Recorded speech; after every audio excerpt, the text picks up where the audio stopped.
collègues, nous allons donc débuter. Nous poursuivons nos travaux d'enquête sur les modalités du contrôle par l'État et de la prévention des violences dans les établissements scolaires en recevant Madame Najat Vallaud-Belkacem, ancienne ministre de l'Éducation nationale, de l'Enseignement supérieur et de la Recherche. Notre commission a fait le choix d'auditionner un certain nombre d'anciens ministres chargés de l'Éducation nationale, afin notamment d'analyser la manière dont la question des violences exercées en milieu scolaire sur des enfants par des adultes ayant autorité a été prise en compte au fil du temps.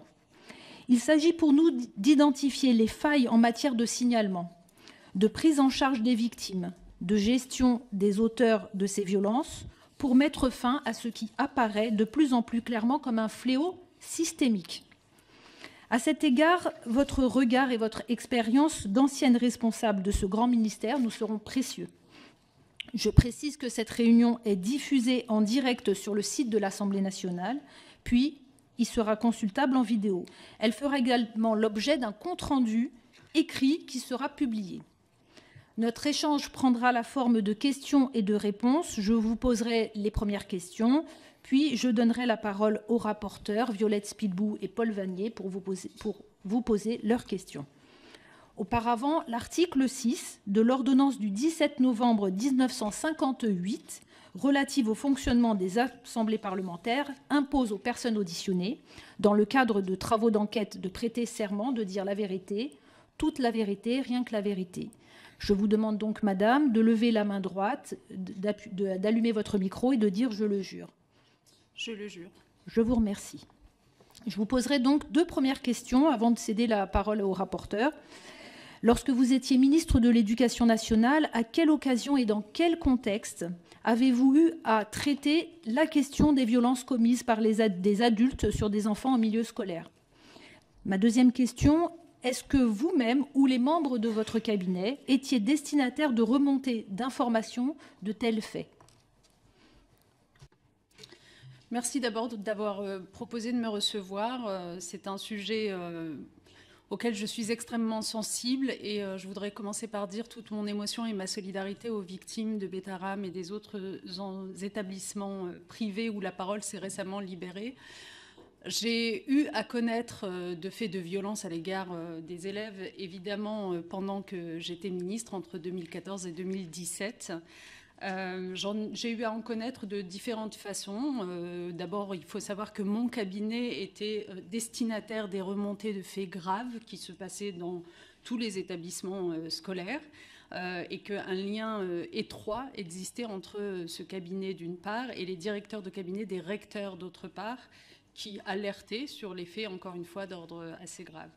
On pouvait également recevoir des courriers qui émanaient à la fois des particuliers qui dénonçaient un professionnel de l'éducation nationale, parfois même des proches. Je me souviens notamment du cas de ce professeur d'enseignement physique et sportif d'Orgères en Ille-et-Vilaine, où il s'agissait de son épouse qui nous avait alertés. Donc on avait différentes façons d'être informés de ces situations-là. Par ailleurs, il faut savoir que dans la mesure où j'avais fait du bien-être des élèves une priorité de mon mandat de ministre, j'avais d'abord par plusieurs circulaires écrites, consignes orales passées en réunion de recteurs, vraiment alerté sur le fait que tous ces faits devaient nous être remontés. Et j'avais surtout remédié à une lacune que j'avais constatée, qui était qu'il n'existait pas de logiciel adapté pour que ces faits puissent être remontés établissement par établissement. Et c'est pourquoi nous avons créé un logiciel qui s'appelle Fait Établissement, dont vous avez forcément entendu parler puisqu'il fonctionne toujours aujourd'hui, une application interne qui est extrêmement précieuse, puisque concrètement, elle sert dans tous les établissements à remonter les faits les plus graves jusqu'au ministère, à compiler de façon anonymisée les typologies de violence pour aider les établissements à structurer des plans de prévention et à demander un appui quand il y a une situation complexe. Donc on reviendra sans doute sur la façon dont tout cela s'applique au privé, mais en tout cas s'agissant des établissements publics, oui, pendant mon ministère, nous avons fluidifié la remontée d'informations et nous en avions honnêtement au quotidien et j'ai été amenée moi-même à vivre plusieurs affaires sur lesquelles on reviendra tout à l'heure. D'accord, je vous remercie. Allez-y, Monsieur Vanier.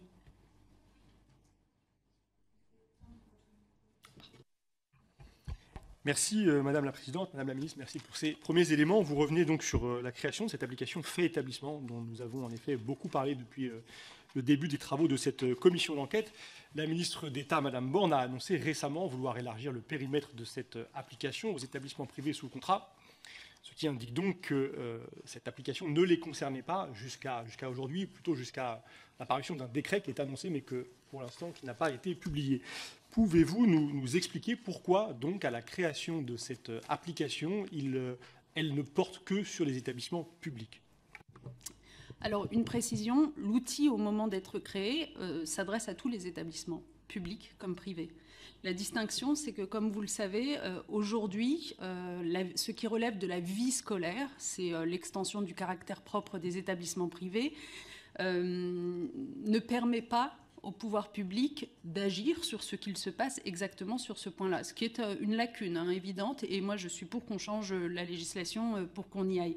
Mais il était donné la possibilité aux établissements privés d'utiliser ce logiciel, tout comme il était recommandé aux établissements privés, par exemple là récemment à l'occasion de la mise en place du programme EVARS, d'avoir ce programme d'éducation à la vie affective, relationnelle et sexuelle, tout comme lorsque nous avons mis en place tout un plan sur la question de la lutte contre le harcèlement scolaire. Il était demandé aux établissements privés de le mettre en place également.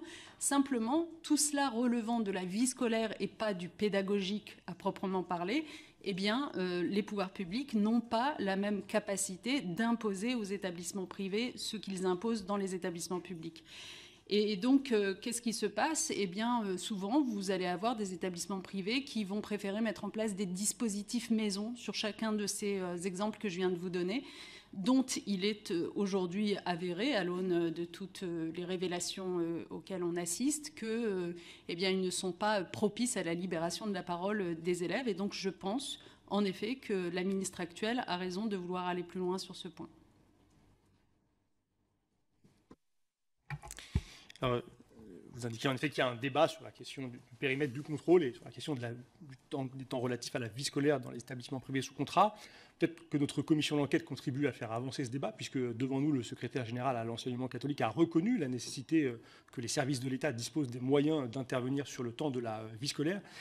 Mais des faits de violence peuvent aussi être commis pendant le temps scolaire. Et ce temps, c'est le temps du contrat, c'est le temps qui est financé par des fonds publics, c'est le temps qui est sous le contrôle de l'éducation nationale. Pourquoi donc, relativement à des faits pouvant intervenir, des faits de violence commis par des adultes encadrants sur des élèves durant le temps scolaire, pourquoi ne pas avoir, dès le début de cette application Fait Établissement, élargi son périmètre aux établissements privés sous contrat? Pardon, je ne voudrais pas qu'il y ait de mécompréhension de mes propos. La question n'est pas celle du temps scolaire versus temps hors scolaire. La question est vraiment la nature de ce qui est en jeu. Je rappelle que s'agissant des établissements privés, et je sais que vous avez y compris mené une enquête sur le sujet, ils sont soumis à 3 types de contrôles que je rappelle ici pour tout le monde. Ce sont des articles du Code de l'éducation. S'agissant des établissements privés sous contrat, ils sont soumis à un contrôle pédagogique. Donc, en gros, est-ce que les attendus disciplinaires sont bien respectés, etc. Un contrôle pédagogique, un contrôle budgétaire et un contrôle administratif. Hors de ces 3 types de contrôles, aujourd'hui, dans les textes, il n'existe pas de possibilité pour les pouvoirs publics de vérifier, encore une fois, que sur les questions de lutte contre le harcèlement, de lutte contre les violences faites aux enfants, d'ailleurs que ce soit par d'autres enfants, par leur père ou par des adultes, etc., eh bien, des mesures soient prises ou respectées. Et donc, je pense que nous devons, en effet, changer la loi dans ce sens-là.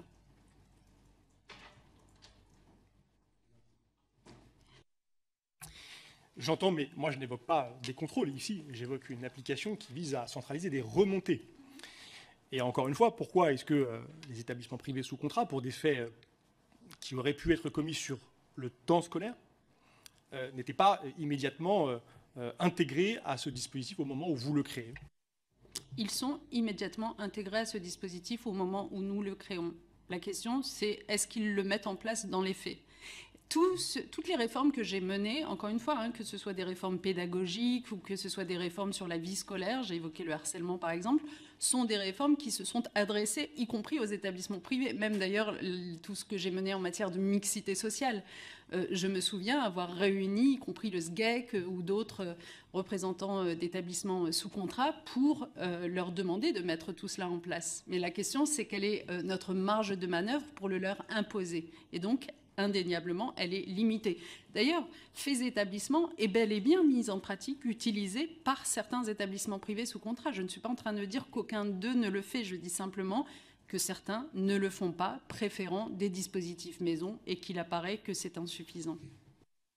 Donc vous nous dites que vous le proposez de façon donc facultative à ces établissements privés sous contrat, ne disposant pas des moyens pour leur imposer le fait, comme les établissements publics, d'utiliser systématiquement cette application. Pourtant, ces moyens, manifestement, ils existent, puisque la ministre d'État, aujourd'hui, est prête à recourir à un décret, qui est un moyen à la main, bien sûr, des ministres, pour contraindre désormais ces établissements privés sous contrat à entrer dans le périmètre de cette application. Pour creuser un peu le sens de mes questionnements, est-ce que, de façon complémentaire donc, à ma première question, est-ce que vous avez, au moment où vous envisagez donc, la création de cette application, des échanges avec le SGEC? Est-ce que vous avez du côté du SGEC une réticence, une résistance, une alerte qui est passée à votre cabinet ou à vous-même, qui indiquerait que le SGEC ne souhaite pas que les établissements relevant de son réseau soient obligés d'utiliser cette application de remontée des faits de violence? Encore une fois, je sais que vous avez travaillé sur la question des établissements privés sous contrat, donc vous n'êtes pas sans savoir que la réalité de l'autorité qu'exerce le SGEC sur les établissements privés sous contrat est assez relative, que le SGEC peut parfois être complètement appétent à la mise en place de certaines mesures et que derrière, des établissements ne vont pas forcément le suivre sur ce chemin. Donc oui, évidemment que les établissements privés sous contrat ont été associés à toutes nos mesures. Dans les faits, vous le remarquez par vous-même, des établissements ont choisi de faire autrement. Et donc, aujourd'hui, il faut remédier à cela. Mais je voudrais quand même vous préciser une chose, monsieur le député, c'est qu'il faut remettre les choses dans le contexte. Parce que je sais que maintenant, on juge à l'aune de toutes les révélations dont on parle. Mais entre 2014 et 2017, d'abord, des affaires de violence contre élèves ont bel et bien éclaté. Elles concernaient le public. Donc, nous nous sommes concentrés sur là où elles ont éclaté. D'autre part, nous étions dans cette période très particulière, post-attentat, radicalisation, etc., où la focale était également mise sur ce qu'il se passait dans le privé hors contrat. Si vous vous replongez dans les débats de cette époque-là, le privé sous contrat n'était pas la première, j'allais dire, des focales. Et donc, nous avons, par exemple, mené un travail d'inspection dans le privé hors contrat qui n'avait jamais existé par le passé. Il y a 300 inspections qui ont été ainsi conduites. Il a fallu, je me souviens notamment, faire ne serait-ce qu'une liste des établissements privés hors contrat qui n'existaient même pas. C'est vous dire l'état d'incurie dans lequel j'ai trouvé ce sujet lorsque je suis arrivée au ministère.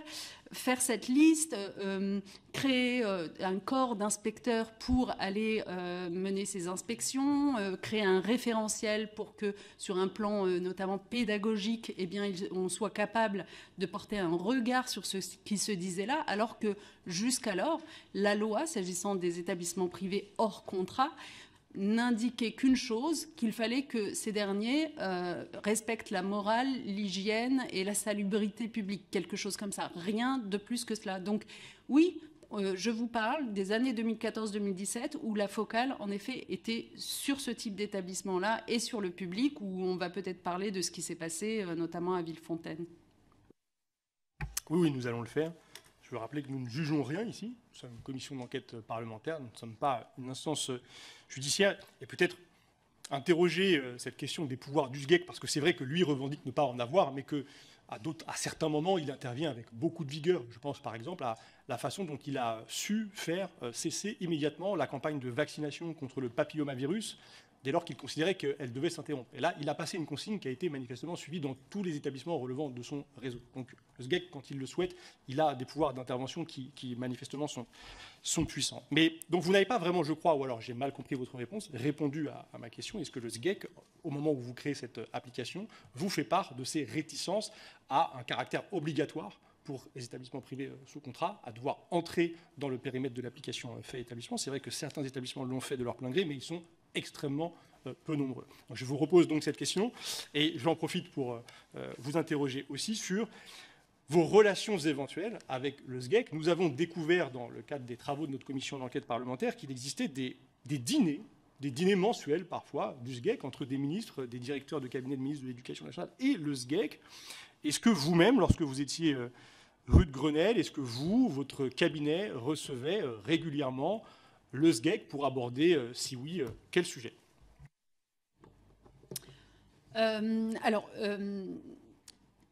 Je n'ai pas souvenir que le SGEC, en tant que tel, nous ait montré une réticence à l'égard de l'application fait établissement. Il n'est pas exclu qu'il l'ait fait par ailleurs dans d'autres réunions, mais en tout cas pas à moi directement. Je crois qu'il était, celui de l'époque en tout cas, hein, il a changé depuis comme vous le savez, je crois qu'il était plutôt désireux que les établissements privés sous contrat travaillent sur la question du bien-être des élèves. C'est le témoignage que je peux vous donner. Encore une fois, je pense qu'il n'est pas forcément à l'époque suivi dans toutes ses appétences.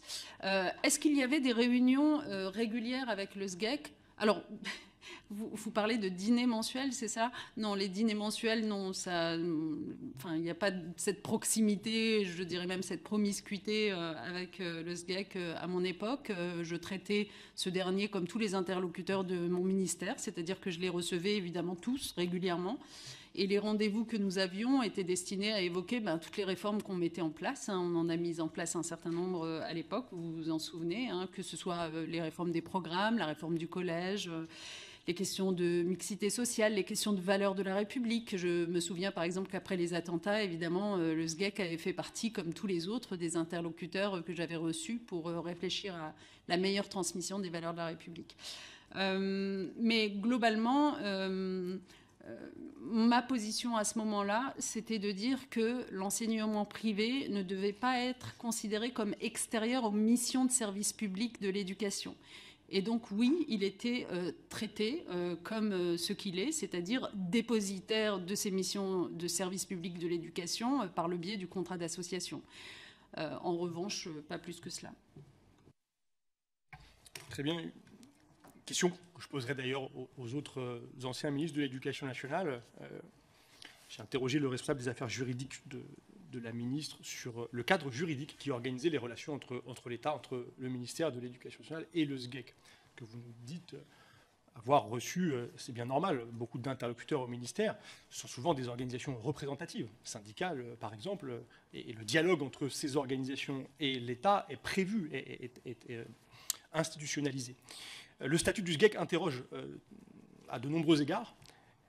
Dans quel cadre donc organisiez-vous ce dialogue avec ce réseau qui, par ailleurs, mais c'est une discussion et à bien des égards distincte d'autres dans son organisation même et dans la façon dont son secrétaire général est choisi? Je ne suis pas sûre de comprendre votre question. Vous auriez voulu qu'on ne les reçoive jamais? Donc que le ministère de l'Éducation nationale n'ait aucun regard sur ce qui se passait dans cet enseignement privé catholique sous contrat? Non, je ne veux rien, je pose des questions et je cherche à comprendre comment ce dialogue, cette relation entre le SGEC et l'Éducation nationale, comment est-ce qu'elle vit, dans quel cadre? Est-ce que, par exemple, dans le cadre des échanges, vous nous avez dit qu'il n'y avait pas à votre époque de dîner, manifestement il y en a eu beaucoup depuis, mais est-ce qu'il existait des ordres du jour, étaient-ils publics? Est-ce qu'il existait des comptes rendus des échanges avec le SGEC, étaient-ils publics? Ou est-ce que cette relation relevait d'une forme de l'informel, puisqu'encore une fois, elle n'est organisée, prévue par aucun texte? Il faudrait regarder pour voir s'il y avait des ordres du jour publics ou pas. En tout cas, il y a eu des communications publiques sur nos rencontres. Moi, j'ai souvenir, par exemple, de réunions de travail sur les différentes réformes pédagogiques qui étaient tout à fait publiques. Par ailleurs, honnêtement, tous les interlocuteurs que je recevais ne faisaient pas forcément l'objet d'un ordre du jour ou d'une communication à la sortie de la réunion. Enfin, vous imaginez bien que les organisations syndicales ou autres, d'ailleurs, très très nombreuses dans ces réunions-là, parfois venaient avec un ordre du jour précis, parfois c'était plus informel. Et tant mieux d'ailleurs, parce que c'est utile aussi ce caractère informel. Sans doute, et les organisations syndicales sont aussi membres d'instances, le CSE par exemple, dont les travaux sont... Voilà, mais qui permettent que les positions des uns et des autres soient connues par les citoyens et les citoyennes et qu'il puisse y avoir aussi un contrôle démocratique, sans doute, à la fois dans la vie des organisations professionnelles et puis dans la société tout entière. J'ai une dernière question, Madame la Ministre. Avez-vous été surprise par la révélation des faits de violence commis en particulier dans les établissements privés catholiques, ces violences systémiques, telles qu'apparues à la faveur des révélations relatives à l'établissement Betaram? Je sais malheureusement ce qu'est la réalité des violences sexuelles sur mineurs et je pense que l'énorme travail qui a été fait par la Civis et la SIAZ nous ont quand même bien ouvert les yeux ces derniers temps. S'agissant des anciens élèves de Betaram, je pense qu'on sera nombreux à vous répondre qu'il y a eu une forme de sidération, et je la partage totalement, à voir l'ampleur, la gravité, la durée de ces faits, et la silenciation, le phénomène d'omerta totale, qui est quand même absolument terrifiant. Moi, ce que je constate, c'est qu'en fait, il y a eu une libération de la parole, notamment du fait de la Civis, de la SIAZ, mais aussi même, on pourrait dire, le mouvement MeToo qui y a contribué aussi ces derniers temps.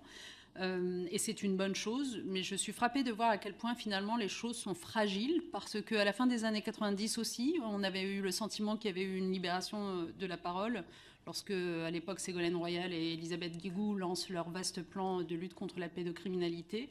Et pourtant, vous avez vu comment, à peine quelques années plus tard, et notamment au moment de l'affaire Doutreau, on a eu l'impression qu'une parenthèse se refermait parce que la parole des enfants a été beaucoup remise en question. D'ailleurs, j'en profite pour redire devant tout le monde que les enfants étaient bien des victimes, parce qu'on a l'impression qu'il y a une telle confusion qu'on l'oublie. Donc, ce que je veux dire par là, c'est que tout ce qui se fait en la matière est extrêmement fragile et donc qu'il faudrait, cette fois-ci, prendre les mesures qui s'imposent pour éviter que cette parenthèse de libération de la parole ne se referme trop vite.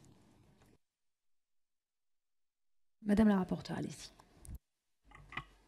Oui, merci Madame la Ministre. Je vais venir maintenant sur les actions qui ont fait évoluer les pratiques lorsque vous étiez ministre de l'Éducation nationale. Il y en a eu beaucoup, hein.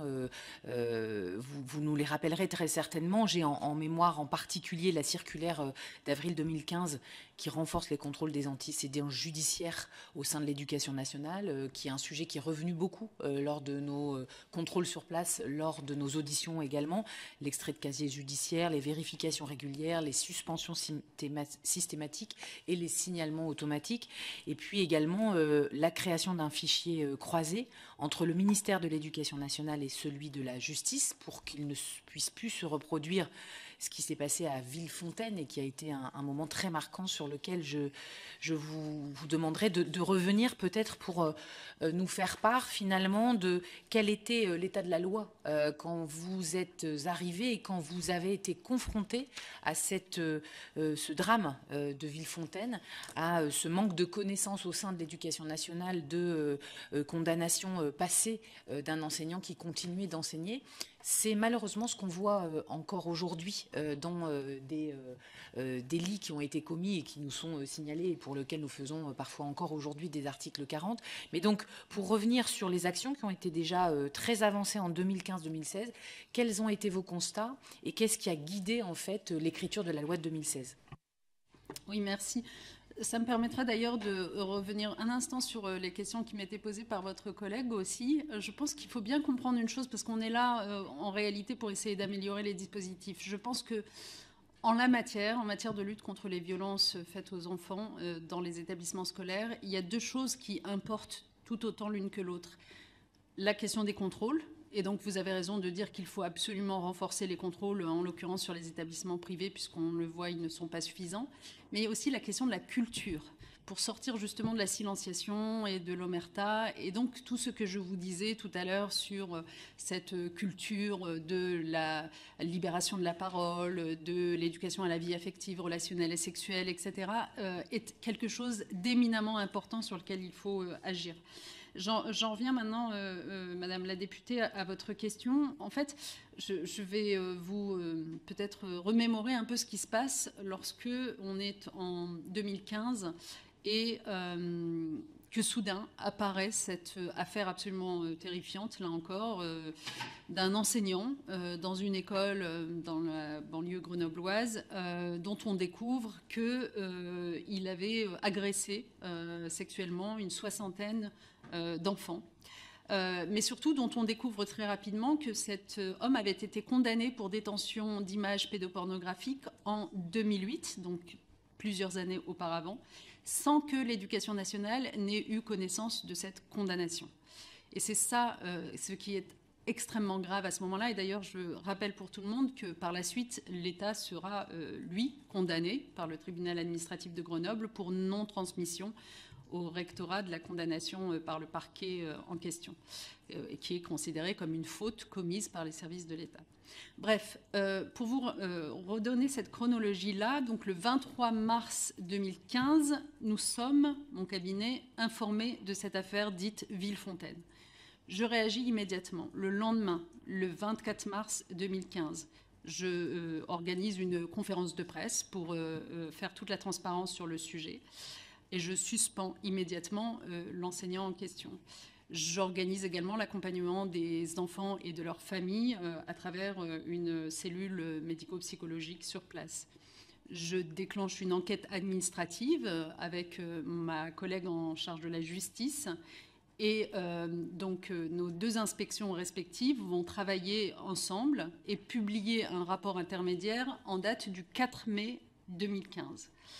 Pourquoi est-ce que je vous donne ces dates précises? Parce qu'à un moment donné, si votre enquête doit être utile aussi à cela, je veux rappeler un point majeur, c'est que quand on a connaissance de faits aussi graves, en fait, on doit réagir rapidement. Voilà, on peut réagir rapidement.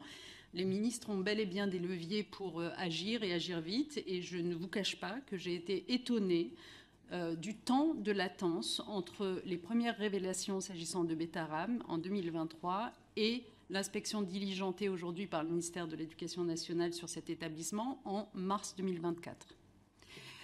Pour ce qui me concerne, donc je reviens à ce que nous allons faire. Donc cette enquête conjointe de l'IGAENR et de l'IGSJ va porter sur les conditions dans lesquelles les poursuites et les condamnations pénales des enseignants sont portées à la connaissance de l'Éducation nationale.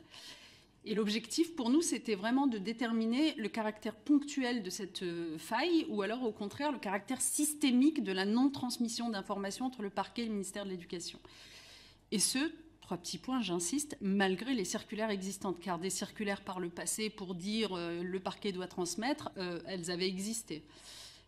Eh bien, ce que nous constatons au terme de cette enquête, c'est que malheureusement la transmission était totalement hasardeuse et c'est ça que nous allons décider de corriger par la publication d'une loi pour savoir dans les détails à quel moment le parquet doit, c'est une obligation qui lui est faite, transmettre l'information de la mise en examen. Voilà, je peux peut-être rentrer dans les détails, à moins que vous vouliez passer d'abord à autre chose, mais ça, c'est la question de la transmission des informations entre le parquet et le ministère de l'Éducation nationale.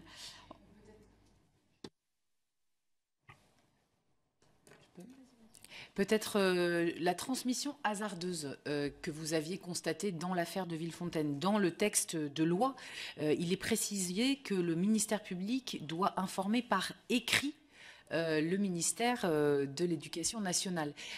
Donc, est-ce que vous pourriez préciser un peu plus comment se faisait la transmission d'informations sur la base des précédences circulaires et ce qui vous a amené à demander cette information écrite? Et est-ce que c'est dans la pratique une sécurisation aussi sur la rapidité? Est-ce que l'écrit ne ralentit pas? Enfin voilà, quelle a été votre analyse sur le sujet?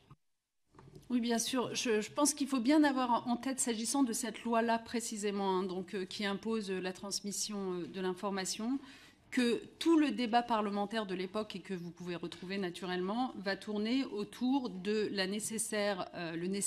du nécessaire équilibre entre donc, protection des enfants en question et respect de la présomption d'innocence et de la vie privée des personnes mises en cause.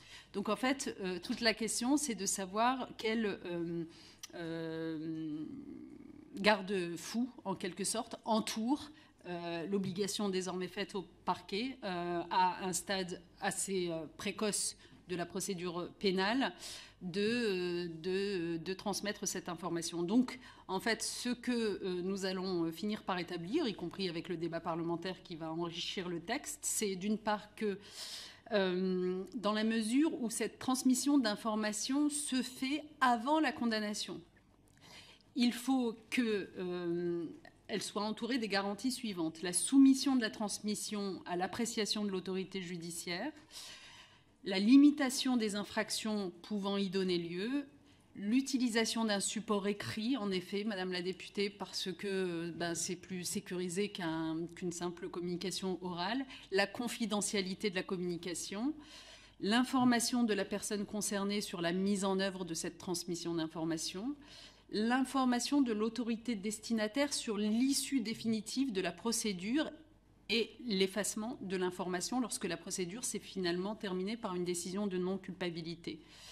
Je pense que c'était vraiment cet équilibre-là qui a été recherché dans le texte, encore une fois, débattu au Parlement et que nous avons réussi à trouver. Je vais poursuivre sur ce point très spécifique de la transmission d'informations entre le ministère de la Justice et le ministère de l'Éducation nationale, parce que on l'a vu dans les échanges avec les lanceuses d'alerte. Alors je dis au féminin parce que celles que nous avons rencontrées sont toutes des femmes, et le stade où commence le travail de la justice lorsqu'il y a eu une plainte, il y a eu pas mal de difficultés, toujours aujourd'hui. Je pense notamment à l'exemple de Châlons en Champagne, où nous nous sommes rendus sur place, dans la transmission de ces informations. La procureure sur place, lors de ce contrôle, nous a expliqué en fait qu'en amont de la loi de 2016, le fait qu'il y ait très peu de formalisation des obligations des parquets laissait une liberté à l'informel. Alors l'informel qui, avec ses risques, devient hasardeux dans le cas où il y a un grave dysfonctionnement et devenait intéressant, notamment lorsqu'il y avait par exemple une simple garde à vue. C'est-à-dire que parfois, par l'informel, une garde à vue pouvait faire l'objet d'un appel entre le parquet et le DAZEN, ce qui permettait tout de suite que l'établissement soit au courant. Le fait que la loi de 2016 ait contraint de façon extrêmement précise les conditions d'information entre le parquet et l'éducation nationale fait que, à ce jour, un stade de la garde à vue ne peut pas faire l'objet d'une information du parquet au DAZEN, donc réduit le champ d'action du procureur et se limite au moment où est conduite une information judiciaire, où est lancée une enquête, ce qui fait que ça réduit le nombre, on va dire, de cas où le parquet peut le faire. Il semble, en tout cas dans le cas qui nous a été exprimé, que vraiment les procureurs s'interdisent, notamment au nom de la présomption d'innocence, de faire cette information avant un certain stade de présomption qui déclenche l'enquête. Et au regard des faits plus récents qui nous sont soumis, est-ce que depuis 2016, et par rapport à ces informations, vous avez peut-être un autre regard sur l'application de la loi? Est-ce que cette restriction du partage d'informations peut-elle être un frein au déclenchement d'une suspension administrative pour protéger les enfants? Est-ce que, selon vous, il faudrait faire évoluer la loi? Merci Madame la députée. Peut-être pour la bonne compréhension de tout le monde, rappeler ce qui est exactement dans la loi parce que ça va de soi pour nous, mais je reviens à mon analyse, donc des pratiques assez hasardeuses, différentes d'un parquet à un autre. Donc l'objectif de la loi, c'est de mettre fin à ces décennies de pratiques incertaines dans la transmission d'informations entre le ministère de la Justice et le ministère de l'Éducation nationale sur des affaires graves, notamment des violences de nature sexuelle, impliquant des professionnels agissant, travaillant auprès d'enfants. Voilà, c'était ce qui était l'objectif exact. Le deuxième objectif, évidemment, c'était de disposer d'un cadre juridique précis, un cadre qui puisse sécuriser les magistrats chargés des transmissions, y compris au stade des poursuites, Un cadre qui soit aussi la base sur laquelle construire des nouvelles relations de travail entre l'autorité judiciaire et les rectorats pour mieux protéger les enfants. Et enfin, le troisième objectif, c'était d'unifier les procédures et de créer un cadre applicable pour tous, parce que, encore une fois, à l'époque, certains parquets faisaient et d'autres ne faisaient pas. Alors, soyons clairs pour répondre à votre question.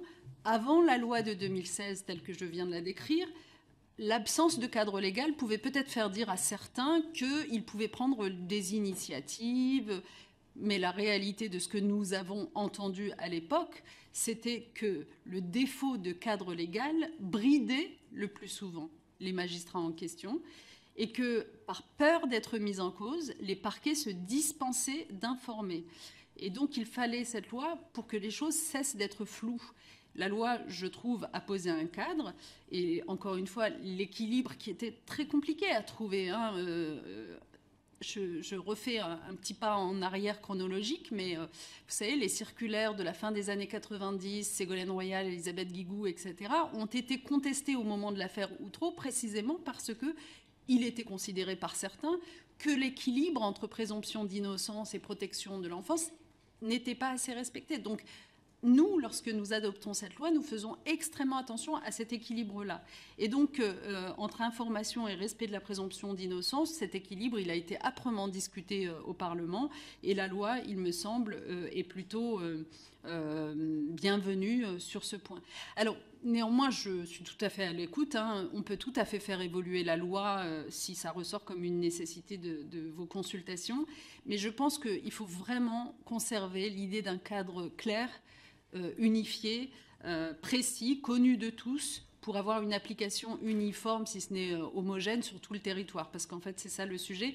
Et en fait, c'est un gage de sécurité juridique et qui met en confiance les acteurs, parce que finalement, c'est aussi ça qui fera vivre ce texte. Merci. J'ai encore deux questions. Vous venez de parler d'un cadre homogène et je pense qu'effectivement, l'objet de toute votre action et du cadrage avec cette loi était que les pratiques soient écrites, qu'elles soient encadrées avec les différents cas et qu'elles respectent cet équilibre avec la présomption d'innocence. Nous avons, dans cette commission, entendu le ministère de l'Agriculture, le ministère de la Défense sur les établissements scolaires qu'ils gèrent de façon relativement autonome par rapport à l'éducation nationale. On l'a vu sur l'application de fait établissement qui aujourd'hui n'est pas partout appliquée de la même façon. Et puis sur les plans de lutte contre le harcèlement ou les violences sexuelles, on voit que là aussi, les choses ne sont pas fluides. Est-ce qu'au moment où vous avez conçu cette loi, à votre connaissance,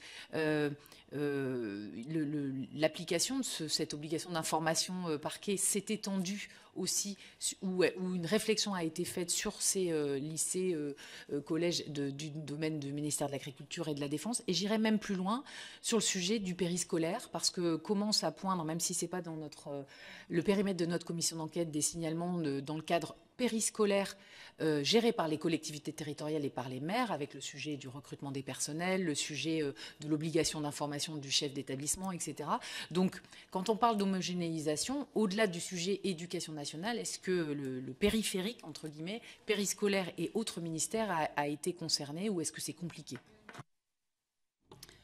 C'est peut-être l'occasion pour moi de vous parler d'une autre dimension importante de ce que nous avons fait à l'époque, qui consistait à contrôler les casiers judiciaires de tous nos agents publics, de tous nos fonctionnaires, puisque ce qui apparaissait encore une fois, c'est que si nous n'avions pas été informés comme nous aurions dû l'être, quand je dis nous, c'est le ministère de l'Éducation nationale, mais il va de soi que les autres ministères que vous venez de citer sont pareillement concernés.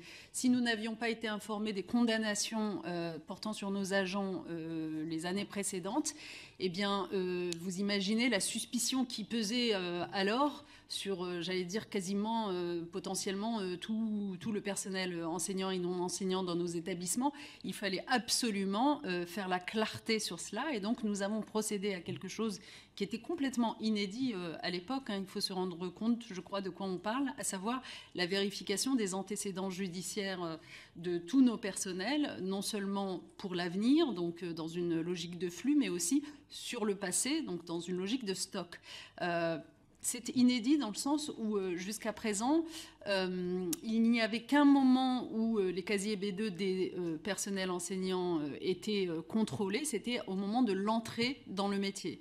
Mais ensuite, s'il se passait quelque chose pendant le cours de leur carrière et que la justice ne nous en informait pas, on pouvait avoir potentiellement des prédateurs sexuels dans nos équipes. Et donc, nous allons passer en revue l'ensemble de ces casiers judiciaires. Pour ce qui nous concerne, il y en a 850 000 dossiers B2 qui seront passés au crible, et FIJAIS aussi d'ailleurs, pas que B2, donc le fichier des auteurs d'infractions sexuelles. Et ça veut dire, à ce moment-là, quand on lance cela, de mémoire, il faudrait que je vous retrouve la date, quand est-ce qu'on a lancé cela, en mars 2016, oui, enfin bref, quand on lance cela, nous allons procéder à raison de 3000 dossiers par jour pour réexaminer cela. Et à la fin, nous nous retrouvons avec des cas qui sont problématiques, en effet, et qui apparaissent. Et nous procéderons à 26 radiations et fin de contrat de ces personnes.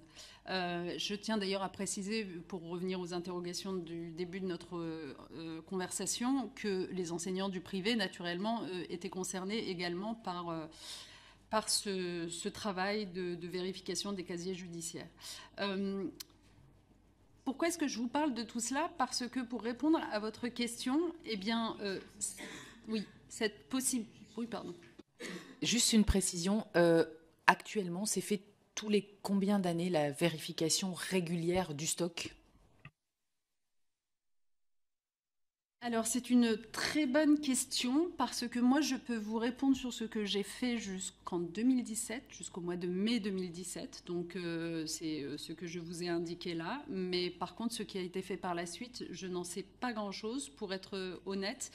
Je sais que mon successeur, Jean-Michel Blanquer, avait été interrogé par un journaliste de mémoire, quelque chose comme janvier 2018, et qu'il avait donné quelques indications, puis il n'a plus jamais parlé du sujet, alors que pour que le contrôle concerne l'ensemble des personnels, comme je viens de le dire, nous avions planifié que tout cela se poursuive jusqu'à fin 2018. Donc il faudrait, si vous ne l'avez toujours pas reçu, l'interroger sur les suites qui ont été données, et je serais moi-même curieuse de les connaître. Juste si on comprend bien, le stock n'a pas été purgé, les 800 000 agents, au moment de votre départ. Très concrètement, à raison de 3000 dossiers par jour, nous en avons passé en revue 850 000. Mais 850 000, ça ne couvre pas l'ensemble des personnels. Et par ailleurs, la question qui était posée par Madame la députée portait également sur les autres administrations, n'est-ce pas? Donc, je peux vous dire que le décret que nous avions publié le 30 décembre 2015, voilà, j'ai retrouvé la date précise, autorisait bien l'ensemble des administrations publiques à contrôler le bulletin numéro 2 du casier judiciaire des agents en contact habituel avec des mineurs en cours de carrière. Donc, est-ce que les autres administrations se sont aussi saisies de cette possibilité d'aller chercher le rétroactif? C'est à vérifier avec elles, mais en tout cas, de le consulter en cours de carrière, oui, c'était inscrit dans le décret. Et dernière question, entre 2014 et 2017, lorsque vous étiez ministre, est-ce que vous avez entendu parler des victimes de cas qui étaient déjà parfois dans la presse locale? Je pense à Bétaram, qui était dans la presse du Sud-Ouest, au village de Riaumont, où il y avait eu, avant votre arrivée, des inspections de la DAS et de la protection de l'enfance, et juste avant votre arrivée, une inspection de l'éducation nationale, mais aussi aux établissements de Bretagne, où plusieurs de nos collègues nous signalent que dans la presse locale, il y avait des sujets de violences psychologiques ou sexuelles en série, entre guillemets. Est-ce que, dans votre souvenir, sur les 3 ans, certains de ces cas-là ont été pris en main sous votre ministère? Alors, je vous laisse imaginer que dès que l'affaire de Betaram a éclaté publiquement récemment dans les médias, même si visiblement il y a des décennies de cela, il en avait déjà été question, mais plus récemment, je me suis empressée de fouiller dans mes propres archives pour me rendre compte si nous étions passés à côté de quelque chose. Je n'ai rien trouvé qui nous soit parvenu de l'ordre, en effet, du lancement d'alerte ou de l'information préoccupante qui soit parvenue au ministère de l'Éducation nationale, en tout cas entre 2014 et 2017. Je ne m'engagerai pas sur les autres années, j'y étais pas. Mais non, parce que j'ose espérer que vous comprenez, à la lumière de ce que je vous décris s'agissant des affaires de Villefontaine, d'Orgères ou d'autres, et des radiations auxquelles nous procédons, que c'était un sujet qui était pris extrêmement au sérieux lorsque j'étais au ministère. Donc, si des informations de cette nature nous étaient arrivées, nous aurions, je pense, réagi exactement de la même façon. Donc non, ça n'était pas arrivé à nos oreilles. Bien, je vous remercie. Ce qui pose, pardon, je termine simplement en disant ce qui pose vraiment le problème de la libération de la parole en réalité, parce que, encore une fois, c'est pour ça que j'insiste sur le fait que c'est la culture de cette parole-là qui doit être installée. C'est pas simplement les canaux. On parlait tout à l'heure du logiciel fait établissement. Il est très important, évidemment, hein, très précieux. Mais la réalité, c'est que ce qui fait défaut, c'est moins les canaux que la silenciation. Peut-être juste une réaction à votre affirmation sur la libération de la parole. Beaucoup des victimes nous disent, en tout cas dans ces violences systémiques, qu'à l'époque, il y avait de la libération de la parole à Betaram. À Riaumont, il y a eu de nombreuses affaires judiciaires, avec y compris des juges qui ont essayé de bouger les choses, etc. C'est qu'au niveau médiatique, souvent, c'est resté circonscrit à la presse locale et ça n'a pas passé le mur du son de Paris. Et puis, la deuxième chose, c'est que le cloisonnement entre les administrations, qui est un du gros morceau des travaux que nous menons, font qu'effectivement, il y a des choses qui pouvaient remonter au niveau du recteur. Je pense au cas du village de Riaumont. En 2014, c'est la réponse du chef d'établissement à une inspection de 2012 qui est adressée au recteur et qui dit tout va bien, finalement, vos inquiétudes sont levées et puis tout ça ne remonte pas forcément au bon niveau. Donc il y a libération de la parole, il y a le sujet de la presse qui alerte et qui est peut-être parfois prise en compte dans certains ministères ou dans un climat particulier et d'autres fois non. Et puis ce sujet, bien sûr, des administrations et de l'application des intentions de contrôle. Oui. Et si je peux me permettre d'ajouter une chose, il y a aussi, il ne faut pas l'ignorer, ça fait partie des choses, des dénonciations calomnieuses parfois. Donc ça aussi, c'est un sujet qu'il faut avoir en tête. Il y a aussi la nécessité de protéger des personnels qui, parfois, font l'objet de telles dénonciations calomnieuses. Alors, je vais donner la parole au rapporteur et ensuite à nos collègues qui ont des questions. Moi, je voudrais juste... Je pense que nous, en tout cas, qui avons mené toutes ces auditions, ce qu'on retient surtout, c'est que la parole, elle a été libérée assez souvent. Les enfants ont dit des choses. Peut-être qu'aujourd'hui, il faut justement être du côté de celui qui écoute ou qui entend.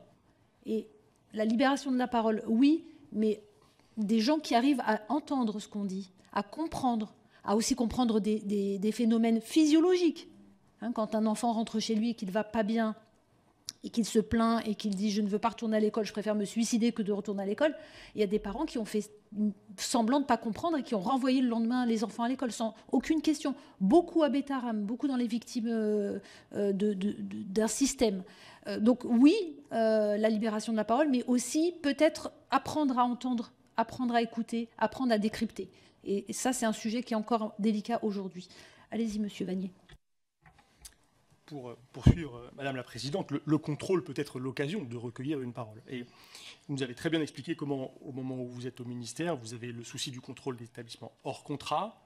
Vous prenez une série de mesures très actives en réagissant très vite à l'affaire de Villefontaine et en essayant d'organiser la transmission d'informations entre le ministère de la Justice et le ministère de l'Éducation nationale. Mais concernant le contrôle des établissements privés sous contrat, est-ce que vous avez une réflexion? Est-ce que vous diagnostiquez à ce moment-là leur absence quasi totale? Il semble inexistant le contrôle en 2014-2017 comme il l'est jusqu'à très récemment. Est-ce que vous avez des échanges avec le SGEC, là encore, à propos des enjeux liés au contrôle des établissements privés sous contrat? Je pense que La démarche que nous avons mise en place, notamment à l'égard des établissements privés hors contrat, d'installer un référentiel qui permettait d'y voir plus clair sur ce qu'on leur demandait exactement, parce que c'était des établissements qui s'apprêtaient à passer sous contrat, justement. Donc en fait, la démarche que nous avons installée, qui était encore une fois l'urgence à ce moment-là, de mieux voir ce qui se passait, de former des équipes d'inspecteurs pour aller constater cela dans des établissements qui étaient sur le point de passer sous contrat, était une démarche, un référentiel des formations d'inspecteurs utiles et précieux, y compris pour le sous-contrat. La logique de cette démarche, si elle avait été continuée après 2017, ça aurait été qu'on l'étende et qu'on modifie petit à petit, en effet, nos rapports avec le privé sous contrat, car vous aurez tous fait le constat que les contrôles n'y sont pas suffisamment fréquents, qu'ils ne portent pas suffisamment sur des choses utiles, etc. Donc moi, je regrette, en fait, qu'on ne soit pas allé plus loin, je regrette de ne pas avoir eu le temps d'aller plus loin, je regrette que tout ce travail n'ait pas été poursuivi. Je n'ai pas l'impression qu'après 2017, le travail que je viens d'évoquer de formation d'équipes d'inspecteurs, etc., ait été à ce point-là poursuivi, mais disons que la logique aurait été en effet qu'elle couvre mieux, que cet exercice couvre mieux le sous-contrat aussi, oui. Je vous remercie. Nous passons maintenant aux questions des collègues avec Aïda Hadizadeh. Merci Madame la Présidente, Mesdames et Messieurs les rapporteurs, Madame la Ministre. Moi j'aurais deux questions. Une sur le travail que vous avez effectué sur la vérification après la loi de 2016 sur ce que vous qualifiez de stock d'enseignants pouvant être, je vais employer le mot fiché, ou ayant un casier judiciaire problématique. Moi, ce qui m'étonne un petit peu, c'est le fait qu'on ait laissé l'éducation nationale assez seule et que la justice ne vous ait pas aidé à purger non seulement ce stock rapidement, et aussi n'ait pas mis en place une procédure systématique pour le faire. J'ai regardé rapidement, on parle beaucoup des fichiers S, et pour cause. Il se trouve que les fichiers S font partie d'un grand fichier, le FRP, qui contient 21 catégories au total. Certaines concernent les mineurs figures, les évadés, les aliénés, les interdictions du territoire. Il n'a pas été envisagé à ce moment-là, par exemple, de créer une catégorie supplémentaire dans ce grand fichier FRP, qui comprend les fichiers S, pour que la justice prenne le relais et fasse chaque année cette revue systématique et que ce soit la justice qui transmette à l'éducation nationale les cas problématiques plutôt que de reporter la charge sur l'éducation nationale de ce passage en revue qui est forcément long, fastidieux pour une administration qui n'est pas faite pour ça en fait. Et je voulais vous interroger là-dessus. Est-ce que ça a été des choses qui ont été débattues? Est-ce que vous avez eu des échanges avec votre homologue côté ministère de la Justice? Voilà, c'est ma première question. J'en aurai une autre sur l'inspection générale. C'est peut-être l'occasion, pardon, de préciser, parce que je ne l'ai pas encore fait, le fait qu'à ce moment-là, nous avons malgré tout instauré, par la voie d'une circulaire qui date de septembre 2015, un partenariat renforcé entre l'autorité judiciaire et les services de l'éducation.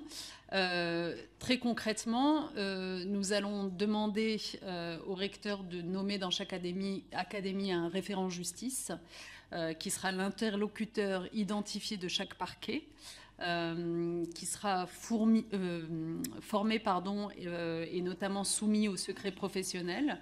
Ce référent, il va avoir à partir de là un rôle assez clé puisque c'est lui qui sera encore une fois l'interlocuteur direct du parquet sur chacune des affaires qui nécessitent communication. Et par ailleurs, c'est aussi lui qui va assurer le suivi, on en a peu parlé jusqu'à présent, des signalements déposés par des personnels de l'enseignement en vertu de l'article 40 de procédure pénale. On pourra peut-être en reparler tout à l'heure parce que ça, c'est un des sujets sur lequel il faudrait peut-être mieux protéger les enseignants qui parfois se sentent un petit peu seuls quand ils sont incités, et c'est normal, à déposer ces articles 40, mais après, parfois, ils font l'objet de pression, d'intimidation, voire de violence, et ils ne sont pas suffisamment accompagnés en la matière. Bref, à ce moment-là, la circulaire donc, dont je viens de vous parler va installer ses recteurs du côté ses référents du côté éducation nationale, et du côté justice, des référents éducation vont également voir le jour. Donc en fait, on va quand même fluidifier considérablement la capacité, en effet, à recueillir les informations en temps utile pour l'avenir. Mais l'examen des casiers judiciaires dont je parlais, c'est surtout sur le stock, en fait, qu'il est précieux. C'est-à-dire que sur le caractère rétroactif, pourquoi est-ce que on n'a pas réussi à procéder à tout simplement une justice qui nous transmettrait directement? Alors moi, j'avoue que ce que j'ai découvert sur le moment, qui n'avait rien d'évident pour moi, c'est que en fait, la justice dans notre pays souffre d'un manque de moyens considérable, est assez pauvre en réalité, et que j'ai observé que, par exemple, par manque de greffiers, par manque d'outils informatiques adaptés, etc., il y avait même des décisions qui n'étaient que sur du papier, rangé dans des placards, au lieu d'être même sur ordinateur. Donc en fait, les informations, il faut les obtenir autrement. D'ailleurs, c'est quand même un point important à souligner. Si on veut avoir une justice qui fonctionne, et y compris qui transmette bien au ministère concerné, il faut lui donner les moyens de tout informatiser, le nombre de greffiers nécessaires, etc. Alors, on a aussi une question de Madame Bagné. Donc, Madame Aïdizadeh, si vous voulez, très rapidement, allez-y. Et en même temps, Madame Bagné, et il faut vraiment qu'on finisse à 16h parce qu'il y a la séance. D'accord. Donc, Madame Bagné, merci.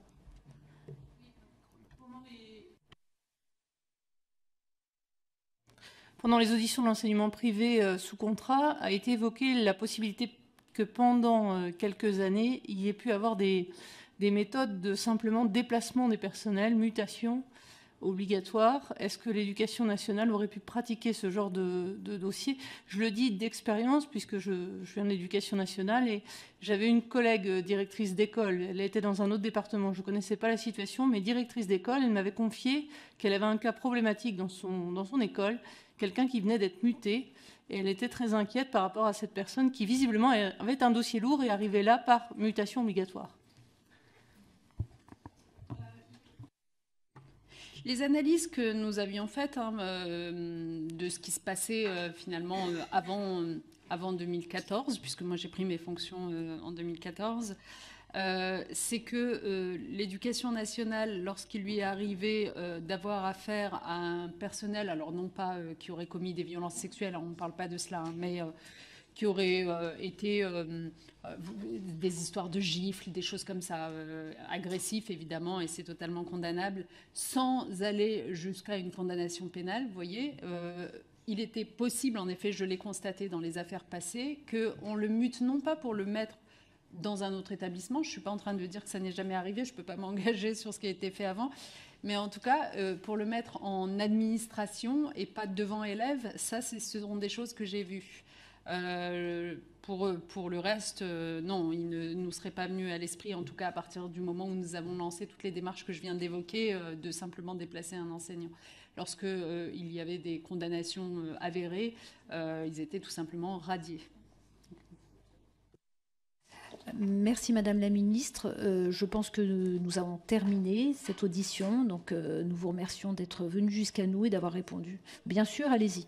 Vous avez presque 2 minutes.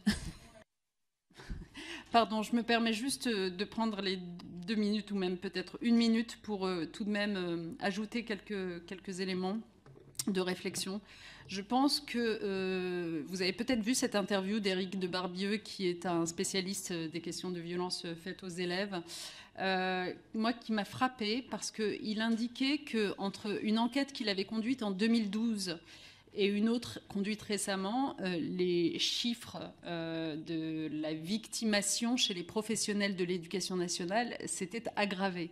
Ce que je veux dire, pourquoi est-ce que j'évoque cette enquête, c'est qu'il faut faire attention à ce que des climats dégradés entre adultes au sein des établissements scolaires ne minent pas la capacité de ces derniers à détecter, comme vous le disiez, à écouter, à reconnaître la parole des élèves et à signaler, à informer comme ils doivent le faire.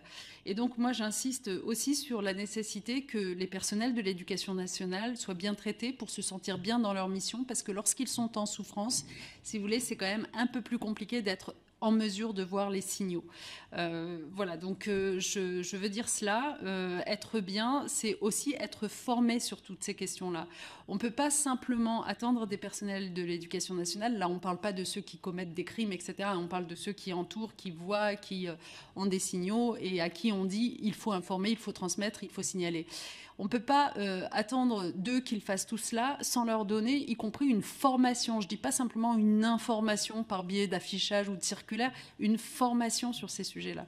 Et donc, ça veut dire qu'il faut prendre au sérieux le travail interéquipe dans les établissements scolaires, le temps qui doit lui être dédié, les journées de pré-rentrée scolaire qui sont devenues une journée, mais du coup, les enseignants n'ont plus le temps de travailler ensemble en réalité. Et je regrette toutes les décisions prises ces dernières années qui ont conduit dans les faits à la réduction de la quantité de formation continue offerte aux enseignants, notamment du second degré. C'est un vrai problème, on n'a pas le temps de s'étendre là-dessus, qui affecte y compris le sujet dont nous parlons. Les enseignants ont besoin d'y voir clair sur ce qu'ils doivent faire, comment le faire, qui sont les interlocuteurs, quelles sont aussi les protections qui les entourent. Voilà, merci. Je vous remercie.